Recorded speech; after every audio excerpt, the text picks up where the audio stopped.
Hello and welcome to another Hun's History Nest podcast, where history is enjoyed and salvaged forever.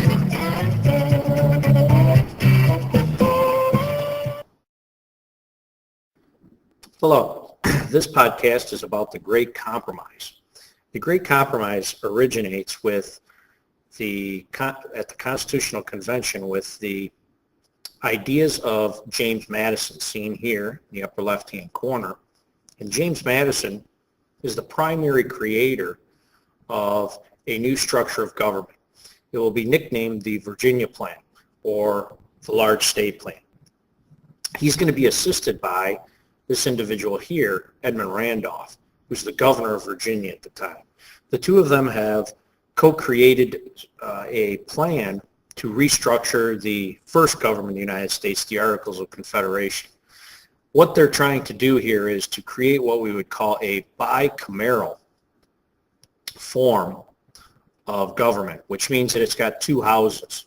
And this is structurally very different than the Articles of Confederation, which is considered a unicameral form of government because it's one house. The structure here is going to be based upon a lower house, which is going to be voted on by the people, very different than the way the Articles of Confederation have structured the government. This group will then select the upper house. Now, what got people really pretty upset is the fact that there's going to be a total change to how or how many people will be in this government. James Madison and Edmund Randolph are saying it should be based upon the state's population, meaning the bigger the state, the more people you get in the government.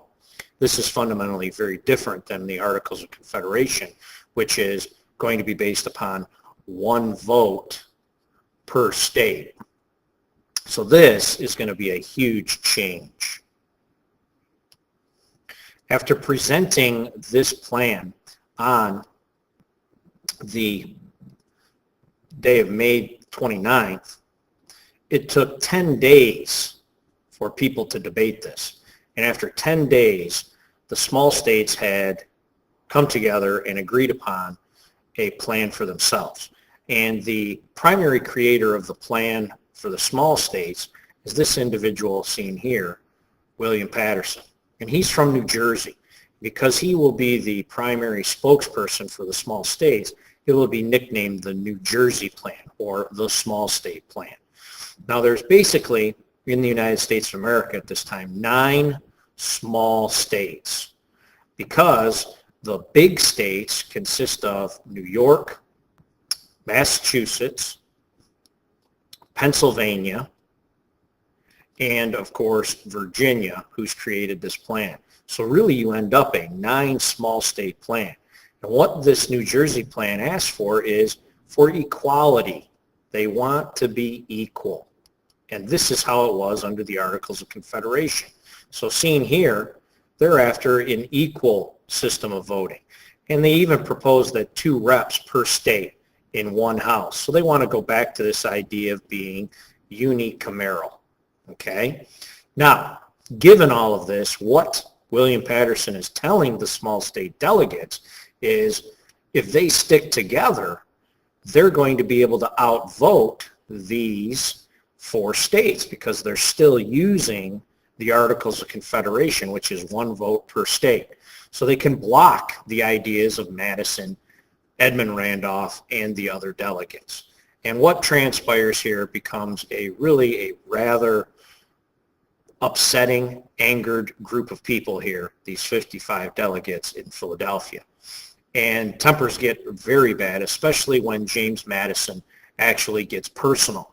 And what James Madison will do is he will actually accuse the members of Delaware of helping or assisting during the Revolutionary War the British. And tempers get very, very bad.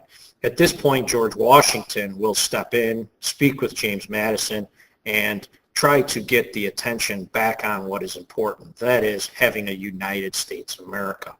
At this time, 2 very important people are going to become part of this compromise. Probably most importantly is this guy over here on the right, Roger Sherman. Roger Sherman is going to contact and meet with Benjamin Franklin. And these guys are going to come up with a possible alternative. Now, historically, it's been nicknamed the Great Compromise. However, it's also, because it's Roger Sherman's main idea, some call it the Connecticut Compromise, others call it Sherman's Compromise. The bottom line here is the idea was to take what was originally James Madison's idea of two houses and use that, but then use each plan for each house. In other words, the upper house would be a Senate, and the Senate would be like the New Jersey plan here.